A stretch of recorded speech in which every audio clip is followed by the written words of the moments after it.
कैथल पहुंचे हिसार के नवनिर्वाचित लोकसभा कांग्रेस सांसद जयप्रकाश बोले कि लोकसभा चुनाव में नैतिक जीत इंडिया गठबंधन की हुई है। मोदी जी बोलते थे कि 300 से कम सीट आई तो छोड़ दूंगा, अब तो मेजोरिटी में भी नहीं है। बीजेपी के नेता बहुत झूठे लोग हैं। 400 के पार का नारा देने वाले आज किस प्रकार सरकार बना रहे हैं।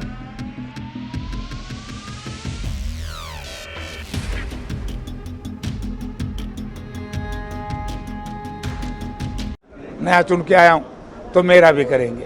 तो क्या कितना उत्साह दिख रहा है कार्यकर्ताओं के अंदर जीत के बाद? उत्साह तो मुझे कहने की जरूरत नहीं है कि जिस तरीके से आप लोगों ने चुनाव के नतीजे भी देखे होंगे, आप लोगों ने, क्योंकि हिसार पार्लियामेंट क्षेत्र एक ऐसा पार्लियामेंट क्षेत्र है जिसमें स्वर्गीय चौधरी बंसीलाल का भी एक इलाका आता है, चौधरी देवीलाल का भी, स्वर्गीय चौधरी भजनलाल जी का भी, फिर जितने भी हरियाणा के ये लोग हैं बड़े बड़े सबका इलाका उसमें आता है और लोगों ने अच्छा प्यार प्रेम और स्नेह दिया।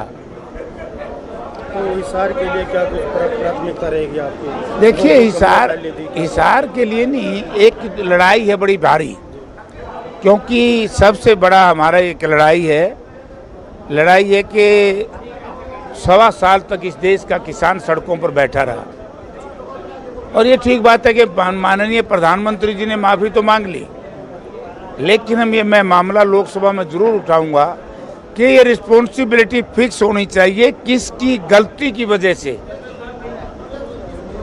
इतने लोगों ने जान गंवानी पड़ी। एक दूसरा है पुलवामा की जांच अभी तक आई नहीं है जनता के बीच में। पुलवामा एक ऐसा बुरी दुर्घटना थी, बुरा कांड था, जिसकी वजह से इस देश में सत्ता परिवर्तन हुआ।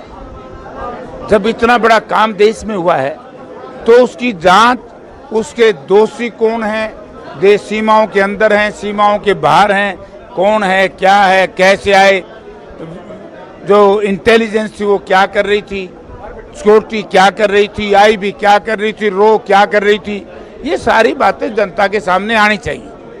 सत्ता परिवर्तन हुआ है, छोटी बात नहीं है। इस देश की जनता 5 वर्ष तक रोई है। ये तो धन्यवाद हो इस देश के दलित समाज के लोगों का, उन्होंने सड़कों पर आकर के 2 अप्रैल 2018 को एक लड़ाई लड़ी, संविधान बचाया। इस देश के किसानों ने किसानी बचाई। इस देश के ओपीएस कर्मचारी बहाली की जो लड़ाई लड़ रहे उन पर लाठियां बांधी गई। यानी कि 19 से लेकर के 24 तक आज मुझे इस बात की बड़ी प्रसन्नता है, चाहे सरकार हमारी नहीं बनी, नैतिक जीत इंडिया गठबंधन की हुई। क्योंकि मोदी जी तो ये कहते थे 300 से कम आएंगी तो छोड़ दूंगा, छोड़ दो, मेजोरिटी भी नहीं आई, 400 पार आए, मतलब झूठे लोग हैं बीजेपी में। मनोहर लाल जी ने कहते थे 70 पार 40 पाई। अब लोगों ने, आपके माध्यम से लोगों से कहना चाहता हूं, बीजेपी वाला की बात पर विश्वास करोगे लोगों, मारे जाओगे। जिन लोगों ने विश्वास किया वो एक पासे बैठे हैं, जिन्होंने इंडिया गठबंधन पे विश्वास किया, चाहे वो कलायत थी और कलायत से लेकर के बुआनी खेड़ा तक, कलायत से लेकर के आदमपुर तक, यहाँ इंडिया गठबंधन पर विश्वास किया तो देखो क्या रिजल्ट आया। सबके चेहरे पे खुशी है। और जिन्होंने बीजेपी पे विश्वास किया, चाहे सरकार केंद्र में बात बन जाएगी, लेकिन वो मूल्य कहाँ गए बीजेपी के? बीजेपी जिसने श्रीमान चिराग पासवान, जो माननीय रामविलास पासवान जी के बेटे हैं, उनको अलग थलग कर दिया था। आज उनके तलवे रोड़े हैं कि पासवान साहब आपको मंत्री बनाएंगे। जिस नीतीश कुमार जी के बारे में उल्ट बयान देते थे, आज नीतीश कुमार जी को बहुत अच्छा कहते हैं। आपको याद होगा, मेरे पास एक वीडियो हो सकती है कि उन्होंने कहा था जब आरजेडी के साथ और कांग्रेस के साथ सरकार बनाई थी, कई बातें गलत कही थी नीतीश जी के बारे में। आज नीतीश जी को पकड़े बैठे। तो एक तरफ चौटाला परिवार था, एक तरफ आप थे, तो हार का कारण क्या है? हार का कारण तुमने पूछो कि मेरा तो जीत हुई है। देखिए, मेरी कोई चौटाला परिवार से लड़ाई नहीं थी। राजनीति में परिवारों से कभी लड़ाई नहीं होती। और 2 तो ऐसी पार्टी हैं उस परिवार की वो तो वोट काटू है, वो तो कलायत में भी नुकसान करना चाहते थे। मैं धन्यवाद करता हूं कलायत विधानसभा क्षेत्र की जनता का कि उन्होंने अभय सिंह चौटाला की जमानत जब्त कराने का काम किया।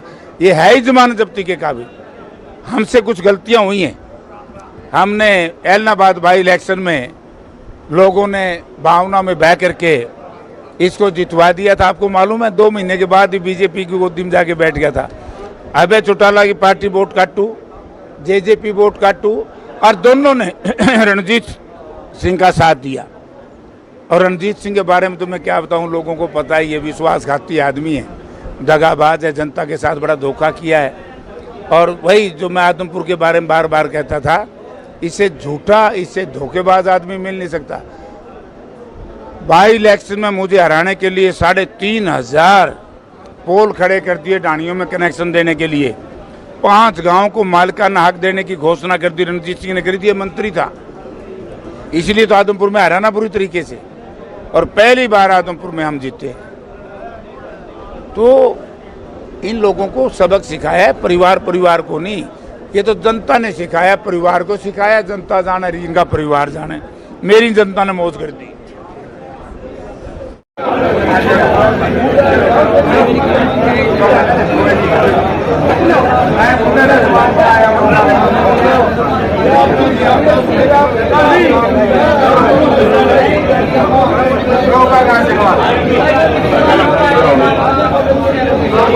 प्रॉपर्टी बेचने और खरीदने के लिए संपर्क करें फेयर डील प्रॉपर्टीज।